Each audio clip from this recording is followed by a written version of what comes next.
कैसे हैं बच्चों। पिछली वीडियो में मैंने आपको बता दिया था कि प्रेजेंट टेंस कैसे बनते हैं। प्रेजेंट टेंस के 4 पार्ट आपको बता दिए थे। आज मैं आपको बताने वाला हूँ पास्ट टेंस और पास्ट टेंस के 4 प्रकार।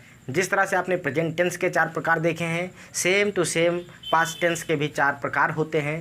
Past indefinite tense, past continuous tense, past perfect tense and past perfect continuous tense. समझ गए? आइए देखते हैं।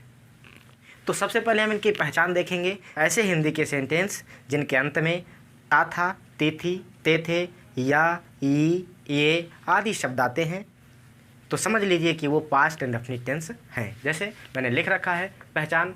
ऐसे वाक्यों के अंत में क्या आएंगे? ता था, ते थी, ते थे, या, ई, ए। अगर ऐसे शब्द आ रहे हैं तो पास्ट इंडेफिनिट होगा। और इसका ट्रांसलेशन करने के लिए हम आपको फार्मूला बता रहे हैं। सबसे पहले हम फार्मूला बताएंगे अफर्मेटिव सेंटेंस का। आइए देखते हैं अफर्मेटिव सेंटेंस।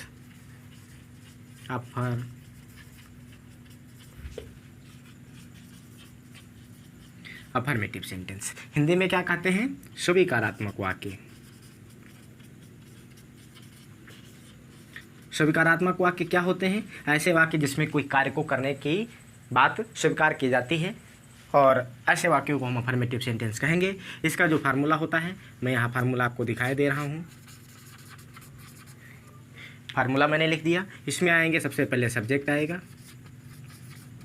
फिर इसमें वर्ब की सेकेंड फॉर्म आएगी, सभी सब्जेक्ट के साथ में वर्ब की सेकेंड फॉर्म आएगी, और फिर आएगा इसमें ऑब्जेक्ट। इस तरह से ये बड़ा इजीली आप इसका ट्रांसलेशन बना सकेंगे। मैंने कहा अफर्मेटिव सेंटेंस है, इसका ट्रांसलेशन है। मैं यहाँ पर एक उदाहरण लिखे देता हूँ। जैसे मैं अंग्रेजी पढ़ाता था। मैं अंग्रेजी पढ़ाता था। ता था आ गया ना, इससे पता चलता है कि ये सेंटेंस हमारा पास्ट इंडेफिनिट टेंस है। तो इसका ट्रांसलेशन करने के लिए फार्मूला लगा दीजिए। सबसे पहले लिखा है सब्जेक्ट, तो यहाँ लिख दीजिए सब्जेक्ट। सब्जेक्ट इसमें कौन है? मैं की अंग्रेजी बनेगी आई। ओके। फिर है वर्ब की सेकेंड फॉर्म। वर्ब है पढ़ाना, और पढ़ाना की अंग्रेजी होती है टीच, और टीच का सेकेंड फॉर्म आता है टाट, तो यहाँ लिख दो टाट। ओके, ये वर्ब की सेकेंड फॉर्म हो गई। अब आएगा ऑब्जेक्ट। क्या पढ़ाता था? इंग्लिश, तो लिख दो इंग्लिश। इस तरह से मैं अंग्रेजी पढ़ाता था, आई टॉट इंग्लिश। मैं अंग्रेजी पढ़ाता था का ट्रांसलेशन हो गया आई टॉट इंग्लिश। समझ गए? ये पहला एग्जांपल हो गया। दूसरा देख लेते हैं। शिखा ने गीत गाया। देखिए मैंने कहा था ना, ता था, ते थी, ते थे भी आएगा, या, ये भी आएगा। तो देखिए या आया ना, तो अब ये भी हमारा पास्ट इंडेफिनिट टेंस है। आइए इसका ट्रांसलेशन बनाते हैं। ट्रांसलेशन बनाने पर यहाँ हमें मिलता है सब्जेक्ट, तो सब्जेक्ट इसमें कौन है? शिखा, तो लिख दो शिखा। शिखा ने गीत गाया। अब इसका ट्रांसलेशन देखते हैं। सबसे पहले सब्जेक्ट आता है, तो सब्जेक्ट इसमें कौन है? शिखा, तो लिख दो शिखा। शिखा ने क्या काम किया? गीत गाने का। गीत गाने की अंग्रेजी होती है सिंग।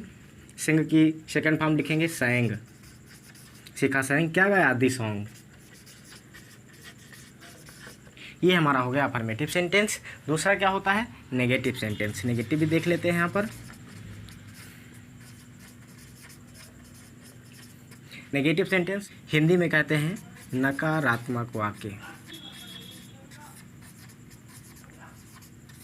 नकारात्मक वाक्य। इसमें काम को करने के बाद स्वीकार की जा रही थी, इसमें काम को करने के बाद अस्वीकार की जाएगी, काम को नकारा जाएगा, इसलिए इसे कहा जा रहा है नकारात्मक वाक्य। सबसे पहले ठीक इसी तरह से इसका भी फार्मूला हम देख लेते हैं। यहाँ पर क्या किया? वर्ब की सेकेंड फॉर्म लगाया। इसमें वर्ब की फर्स्ट फॉर्म लगाएंगे, लेकिन उसके साथ में उसके पहले लगा देंगे डिड।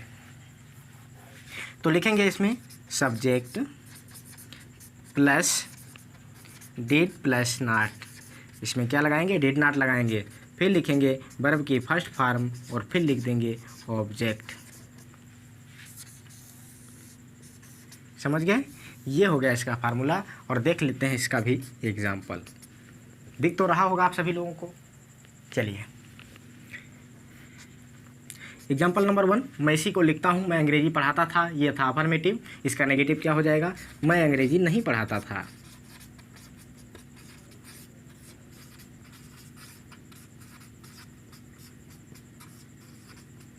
मैं अंग्रेजी नहीं पढ़ाता था। अरे इसका ट्रांसलेशन बना दीजिए ना, बड़ा आसान है। जैसे इसमें सब्जेक्ट है तो सब्जेक्ट लिखो, मैं की अंग्रेजी आई, फिर यहाँ पर डिड नॉट लगा है तो डिड नॉट लगा दूँ, आई डिड नॉट। अब क्या है, यहाँ पर अंग्रेजी पढ़ाने की बात हो रही है तो पढ़ाने की अंग्रेजी होती है टीच, तो टीच लिखेंगे क्योंकि इसमें वर्ब की फर्स्ट फॉर्म आने वाली है, इसलिए लिख दो teach. I did not teach क्या, इंग्लिश।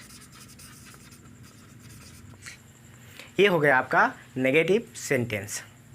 नेगेटिव सेंटेंस में डिड नॉट का यूज़ करेंगे। सभी प्रकार के सब्जेक्ट के साथ में हम डिड नॉट लगाएंगे, वर्ब की फर्स्ट फॉर्म लगाएंगे, ऑब्जेक्ट लिखेंगे और सबसे पहले सब्जेक्ट लिखेंगे, यानी इसका क्रम होगा subject did not plus verb की फर्स्ट फॉर्म प्लस ऑब्जेक्ट। ये इसका फार्मूला स्ट्रक्चर हो गया। आइए एक एग्जांपल और देखते हैं। लिखा हुआ है शिखा ने गीत गाया, इसका नेगेटिव क्या होगा, शिखा ने गीत नहीं गाया। क्या होगा, शिखा ने गीत नहीं गाया। चलो इसमें भी लिखेंगे, अरे वही लिख दो ना, शिखा, सब्जेक्ट इसमें शिखा है, शिखा के साथ भी लगेगा डिड नॉट, क्योंकि मैंने कहा है कि किसी भी प्रकार के सब्जेक्ट के साथ में लगाएंगे डिड नॉट और वर्ब की फर्स्ट फॉर्म। तो शिखा डिड नॉट, अब लगा दो first form sing, Shikha did not sing this song.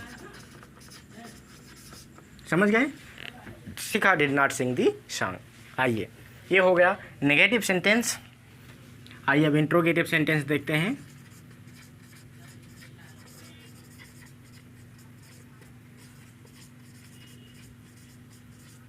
क्या कहते हैं इसको हिंदी में, प्रश्नवाचक वाक्य, प्रश्नवाचक वाक्य। चलिए अब इसका भी फार्मूला स्ट्रक्चर देख लेते हैं। मैंने कहा है कि ये सेंटेंस होते हैं दो प्रकार के। कौन कौन, अरे कौन कौन होंगे भैया, कौन कौन होंगे, अरे होंगे यस नो टाइप,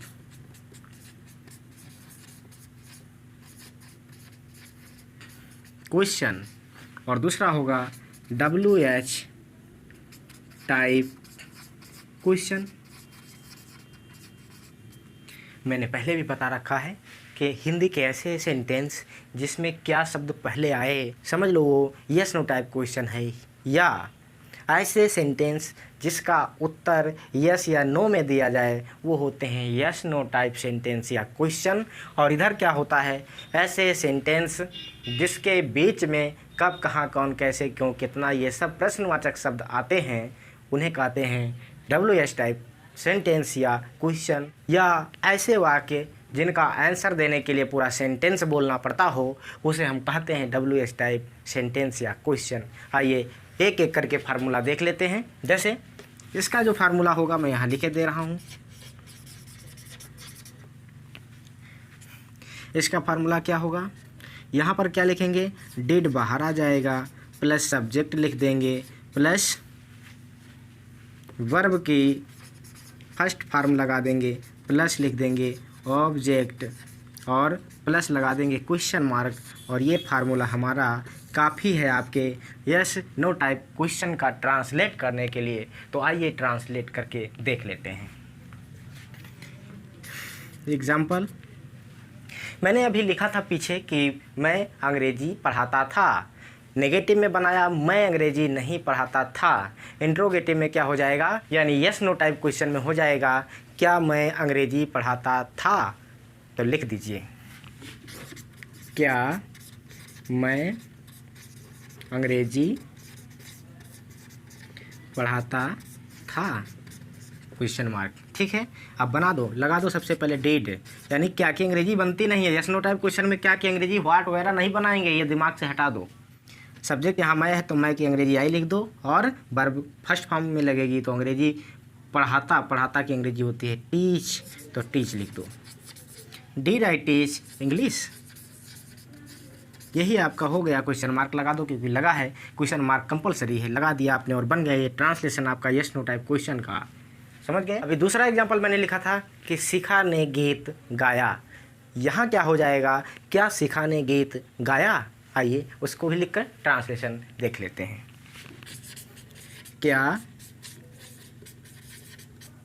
शिखा ने गीत गाया, क्वेश्चन मार्क लगा दो।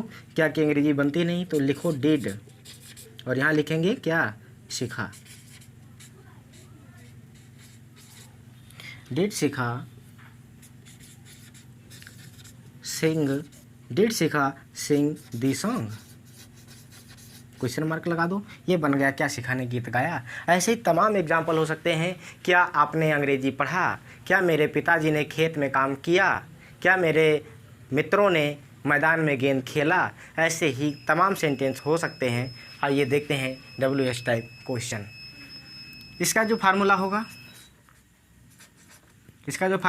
इसमें क्या होगा, क्वेश्चन वर्ड सबसे पहले आएगा, फिर आएगा इसमें डिड, और फिर लगेगा इसमें सब्जेक्ट, और फिर लगेगा इसमें वर्ब की फर्स्ट फॉर्म, और फिर लगेगा इसमें ऑब्जेक्ट, और फिर लगेगा इसमें क्वेश्चन मार्क, और ये हो जाएगा आपका WH टाइप क्वेश्चन। एग्जाम्पल भी देख लेते हैं, बिल्कुल सेम टू सेम ऐसे ही देखेंगे। क्या मैं अंग्रेजी पढ़ाता था, ये हो गया आपका यस नो टाइप क्वेश्चन।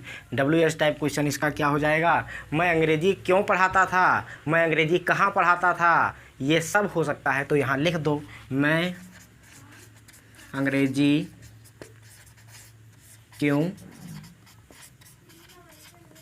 पढ़ाता था, क्वेश्चन मार्क लगा दो। ट्रांसलेशन बना दो इसका, क्या क्वेश्चन वर्ड सबसे पहले लिखेंगे, क्वेश्चन वर्ड है क्यों, तो क्यों की अंग्रेजी लिखेंगे वाई। डिड लगाएंगे, फिर सब्जेक्ट लिखेंगे, मैं की Angrezi I, why did I teach English, question mark. Why did I teach English, मैं अंग्रेजी क्यों पढ़ाता था। ये हो गया इसका ट्रांसलेशन। दूसरा देखते हैं, लिखा हुआ है क्या शिखा ने गीत गाया। ये यस नो टाइप सेंटेंस है। WH टाइप में क्या बनाओगे, शिखा ने गीत क्यों गाया, शिखा ने गीत कहाँ गाया। ये सारे सेंटेंस हो सकते हैं। तो लिखते हैं शिखा ने गीत क्यों गाया। तो लिखो ना, क्यों की अंग्रेजी वाई पहले बना लो, वाई डिड शिखा, चल रहे हैं ना फार्मूले के हिसाब से। Why did Shikha sing the song, why did Shikha sing the song, did Shikha sing the song, why did Shikha sing the song. मुझे उम्मीद है कि आपको पास्ट इंडेफिनिट टेंस का इंट्रोगेटिव सेंटेंस भी आ गया होगा। अब चलिए आपको बताते हैं इंट्रोगेटिव नेगेटिव सेंटेंस, और आप सभी काम करते चलिए। ये जो फार्मूला लिख रहे हैं, इस फार्मूले को नोट करते चलिए, याद करते चलिए, एक्सरसाइज करते चलिए, ट्रांसलेशन करते चलिए। आपको बेहतरीन तरीके से ट्रांसलेशन करना आ जाएगा, ये मेरी गारंटी है।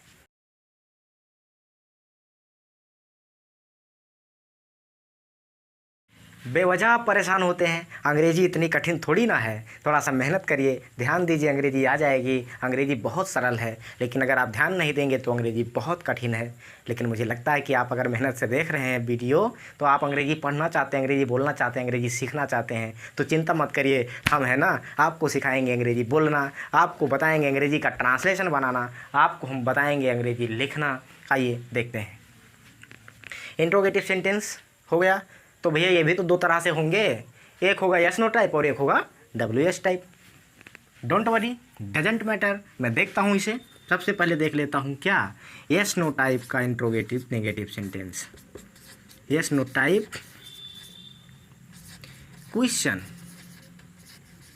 और दूसरा क्या होगा, WH टाइप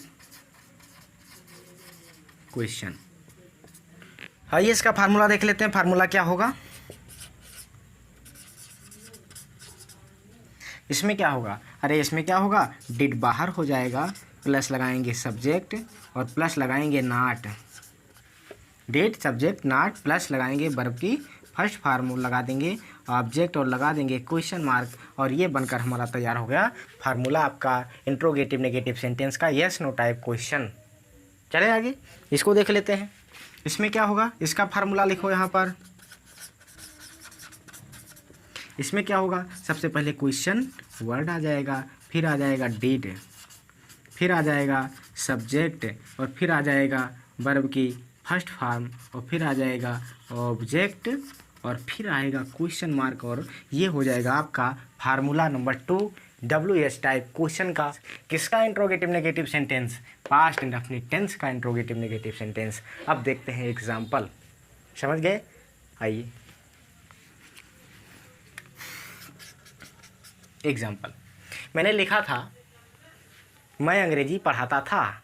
यहाँ क्या हो जाएगा, क्या मैं अंग्रेजी नहीं पढ़ाता था, ऐसे सेंटेंस कहलाएंगे यस नो टाइप क्वेश्चन। तो लिख लो, क्या मैं अंग्रेजी नहीं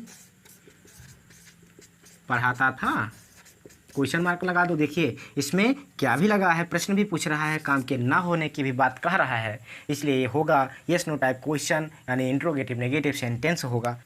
इसका ट्रांसलेशन कैसे करेंगे, उसे फार्मूला लिखा है, लिख दो सीधे सीधे। डेट लगा दो सबसे पहले और लगा दो आई और लगा दो not. Did I not teach English, question mark लगा दो।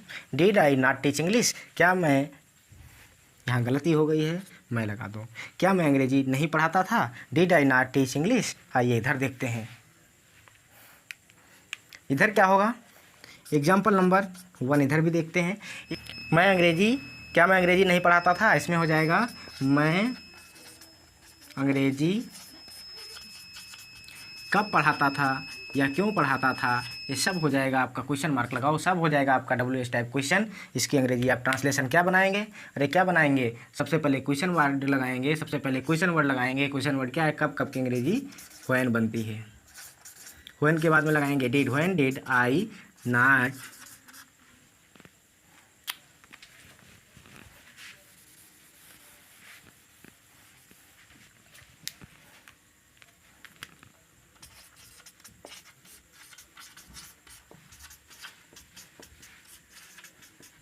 अब इसमें लिख दिया मैं अंग्रेजी क्यों नहीं पढ़ाता था, अरे कुछ भी हो सकता है, मैं अंग्रेजी कब नहीं पढ़ाता था, मैं अंग्रेजी क्यों नहीं पढ़ाता था, मैं अंग्रेजी कहाँ नहीं पढ़ाता था, ये सारे सेंटेंस WH टाइप क्वेश्चन होंगे।